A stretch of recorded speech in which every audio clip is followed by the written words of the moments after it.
Hello students, स्वागत है आपका हमारे यूट्यूब चैनल पे। आज हम लोग देखेंगे मैथ की ऐसी 7 टाइम सेविंग मैथ शॉर्टकट जो आपके एसएससी सीजीएल में एग्जाम के लिए 15 मिनट में 25 क्वेश्चन करने हैं, उसके लिए हेल्पफुल रहेंगे। ठीक है, तो पहला हमारा डिजिटल सम मेथड है। ठीक है, तो डिजिटल सम मेथड का मतलब क्या होता है कि अंकों का जो जोड़ है वो 9 या उसके बराबर आना चाहिए, उसका मल्टीपल होना चाहिए, 0 या 9 होना चाहिए। ठीक है, तो 432 इंटू 567। अब इसका आपको मल्टीप्लाई करना है और ये आपके ऑप्शन दिए हुए। ठीक है, तो देखो, तो हम लोग पहले चेक करेंगे 432 है। ठीक है, तो 4 3 7 2 9 खत्म, 7 6 13 5 18, तो ये 9 का मल्टीपल है तो ये भी खत्म। तो 0 इंटू जीरो जीरो ही देगा। ठीक है, तो जीरो का मतलब हुआ या तो 0 और 9, तो मतलब क्या होगा। ठीक है, तो अगर 9 आ रहा है या 0 आ रहा है तो मतलब हमारा आंसर क्या होगा, वही मैच कर जाएगा। तो इसको चेक करते हैं। 4 4 8 9 17, 9 से पहले काट दो, 4 4 8 4 12 4 16 2 18, तो अभी भी 9 का मल्टीपल है, मतलब ये एक आंसर हमारा हो सकता है। ठीक है, अब देखो रहा 5 4 9 2 11। ठीक है, 4 15 5 20, 9 तो कट गया। अब 20, तो 20 9 का मल्टीपल तो है नहीं, तो मतलब ये आंसर नहीं हो सकता। ऐसे ही अगर इसको चेक करते हैं, 4 2 6 5 11 9 20। ठीक है, 5 4 9, तो ये भी 20 आ रहा है, तो ये भी आंसर नहीं हो सकता। मतलब कि अब इसको चेक करते हैं सी वाले को, तो 5 2 7 2 9, ये कट गया, 5 4 9 कट गया, 9 कट गया, यानी ठीक है, तो ये आंसर हो सकता है और ये भी हो सकता है। ठीक है, अब पेपर में बात आती है भाई कि सर ये दोनों ऑप्शन ही मैच हो गए, तो इस कंडीशन में क्या करना होता है आपको। देखो, मल्टीप्लाई के लिए एक रूल देखना होता है। ठीक है, क्या रूल देखना होता है, जैसे 432 कोण 567 है। ठीक है, तो इस टाइप का है। देखो इन दोनों में क्या है ना कि ये 4 है, वो डिफरेंस सेकंड यूनिट पे आ रहा है। ठीक है, तो 7 दूनी 14। ठीक है, एक 7 21 25 यहाँ पर। अब दूसरे वाले में 6 दूनी 12। ठीक है,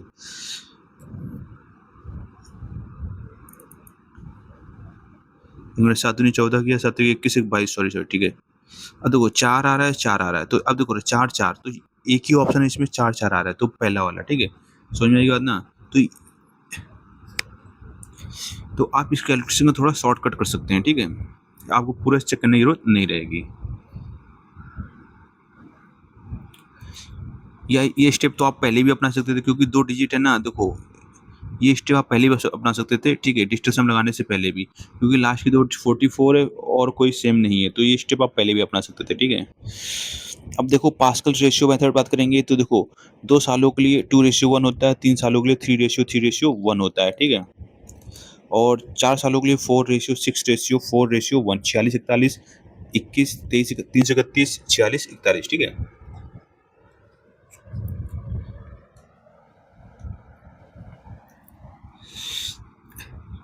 अभी देखो इस टाइप के क्वेश्चन में आपको ये पास्कल ट्रायंगल है, तो 21 11 का एक्चुअल। ठीक है, एक चीज देखोगे तो ये 11 का स्क्वायर है। अगर 11 का स्क्वायर आपको याद है, तो 11 का स्क्वायर क्या होता है, देखो पहले 11। ठीक है, फिर 11 का स्क्वायर 121, फिर 1331 होता है, फिर 14641 होता है। ठीक है, ऐसे आपको रखना है।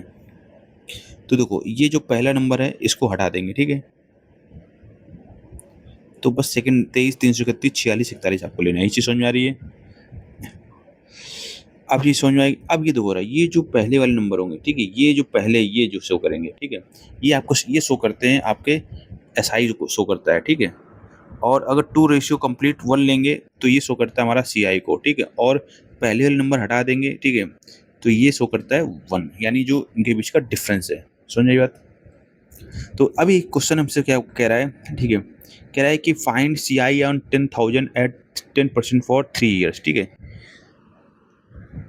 तो आपको पता है 3:1। ठीक है, 3:1 होता है। ठीक है, अब देखो रहा 10% का मतलब क्या होता है, एक जीरो उड़ गया, कितना हो जाएगा ये 1000। ठीक है, फिर 1000 का भी 10% निकालेंगे, तो 10% बेसिकली होता है 1/10। ठीक है, तो 1000 का 10% कितना होगा, 100 होगा। फिर आगे वाली सीरीज में क्या करते हैं, 100 का भी जो पिछले वाला है ना उसका ही 10% निकालते हैं, तो 1/10 हो जाएगा। 100 का 1/10 कितना हो जाएगा, 10। बस इनका कर दो मल्टीप्लाई, 3000 प्लस 300 प्लस 1, तो कितना हो जाएगा 10, तो ये हो जाएगा 33 10। ठीक है, समझ में आ गया आपको, ऐसे करना है।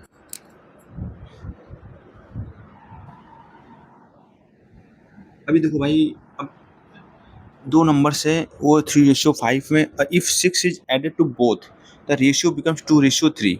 तो देखो यहाँ पर चीज़ समझने वाली बात ये है, ठीक है, ये 3:5 था, ठीक है। फिर 2:3 हो गया, कब हो गया? जब हमने दोनों में ही 6 ऐड किया, ठीक है। तो मतलब क्या हुआ, इनके बीच का डिफरेंस क्या है? 1 का है। यहाँ पर डिफरेंस कितने का है? 2 का है। ये चीज़ समझने वाली बात है, ठीक है। तो अब 2 का डिफरेंस है, तो डिफरेंस को सेम करना है हमें। क्या करना है? डिफरेंस को सेम करना है।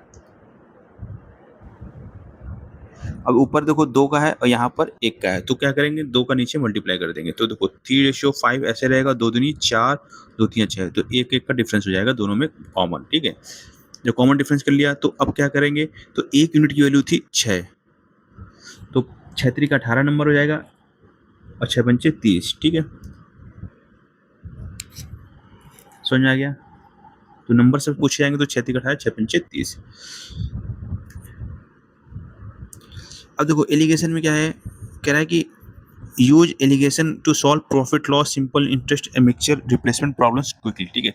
अब देखो, अब शॉपकीपर है sells a portion of 100 kg sugar at 10% profit and rest at 20% profit and overall 14% profit, ठीक है।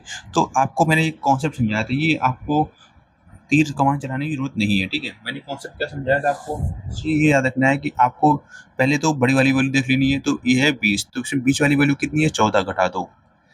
फिर बीच वाली वैल्यू से छोटी वाली वैल्यू 14 में 10 के 4, तो 3:2 आ जाएगा। समझ में आई बात? अब 3:2 है, ठीक है। तो टोटल वो कितना बेच रहा था? 100 kg, तो इसको मिला के कितना हो गया? 5। इसको मिला कितना हो गया? 5। तो 5 बराबर 100, तो 1 बराबर 20। तो हमसे पूछा गया है find the quantity sold at 10%, ठीक है। अब 10% हमें पूछा गया, तो यानी हमें 3 यूनिट पूछा गया, 2 तिया 6, 20 तिया 60, ठीक है। समझ में आ गया? अभी देखो स्मार्ट वैल्यू सब्स्टिट्यूशन, देखो अलजेब्रा में देखो x प्लस 1/x = 2 है, तो इसका मतलब ही है कि x की वैल्यू 1 रखो और 1/x की वैल्यू 1 रखो, ठीक है। तो यानी x की वैल्यू क्या रखना पड़ेगा हमें? 1, तो तभी 2 मिलेगा, 1 + 1 2। तो यहाँ पर भी 1 रखेंगे, 1 की पावर कुछ भी हो, ठीक है। अगर ऑड हो या इवन हो, माइनस पे ये कुछ भी हो, ठीक है। तो ऑड हो या इवन हो, ठीक है। बस ऊपर माइनस पे नहीं होना चाहिए। और नीचे क्या है? इसमें पॉजिटिव है, तो 1 + 1 कितना हो जाएगा? 2 हो जाएगा। और देखो ट्रिग्नोमेट्री में कैसे आपको रूल फॉलो करना है, तो for expression tan theta cot theta, तो हमें थीटा = 45 लेके ट्राई करना होता है। अगर साइन थीटा cos थीटा है, तो थीटा = 0 और 90, नीचे 0 नहीं बनना चाहिए, ठीक है, या इनफाइनाइट नहीं बनना चाहिए। स्टैंडर्ड वैल्यू देखो, साइन 0 की वैल्यू 0, ठीक है। साइन 45 की वैल्यू 1/√2, ठीक है। साइन 90 1, cos 0 की वैल्यू 0, cos 0 की वैल्यू 1, cos 45 की वैल्यू 1/√2 और cos 90 की वैल्यू 0, ठीक है। tan थीटा tan 0 की value 0, tan 45 1, tan 90 undefined, cot 0 undefined, cot 45 1, cot 90 0। अब देखो ना, ये होता है सक्सेसिव परसेंटेज फॉर्मूला, ठीक है। a + b + ab/100। तो कह रहा है the length of rectangle increases by 20% and width decreases bye 10%। तो जो चीज़ इंक्रीज हो रही थी इसको प्लस में लिखो, जो चीज़ डिक्रीज हो रही है इसको माइनस पे, ठीक है। तो यहाँ प्लस इंटू माइनस क्या हो जाएगा? 20 में से 10 गए 10, और ये 2 जीरो से 2 जीरो खत्म, माइनस का 2 8%। लेकिन पेपर में आपको इसको सिंपल से करना है, ठीक है। 20 की क्या हो रही है? बढ़ोतरी, 10 की हो रही है कमी, ठीक है। तो एक बात है, एक बढ़ रही है घट रही है, तो दोनों का माइनस ही होगा, ठीक है। अब एक बढ़ेगी एक घटेगी, तो उनके बीच में साइन माइनस का ही आएगा, ठीक है। तो 20 × 10 200 हो गया, 200 का मतलब 2 जीरो गैप कर दो, ठीक है। 10 में 2 गया 8%। आपको ऐसे करना है। ये क्वेश्चन पेपर में काफ़ी ऐसे पूछा जाता है कि two trains start towards each other after meeting, train A takes 4 hours and train B takes 9 hours to reach the opposite station. If train A runs at 60 km/h find trains B speed, ठीक है। तो देखो भाई, ये तो simple formula आपको apply करना है, S1/S2, ठीक है, √T2/T1, ठीक है। तो याद रखना जो टाइम है ना, वो दूसरे वाला ऊपर होगा, पहले वाला नीचे होगा, लेकिन स्पीड क्या होगी? वो पहले वाली ऊपर होगी, दूसरी वाली दूसरी नीचे ही रहेगी, ठीक है। ये चीज़ आपको माइंड में रखना है, यहाँ गलती नहीं करनी है।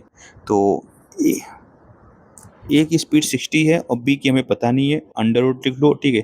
पहले वाली ट्रेन को लग रहा था 4 घंटे, तो उसको नीचे लिखो, और दूसरी वाली ट्रेन को लग रहा है 9 घंटे, ठीक है। तो इसका आ जाएगा 3/2, तो काटा पीटी मचा दो, तो S2 = आ जाएगा 40। तो S2 अगर 40 आ गया, तो ये हमारा आंसर हो गया। समझ में आ गया? अगर पसंद आए तो दोस्तों भी शेयर कर दीजिएगा। और नेक्स्ट वीडियो में आपको और भी ट्रिक्स मिलेंगे, ठीक है?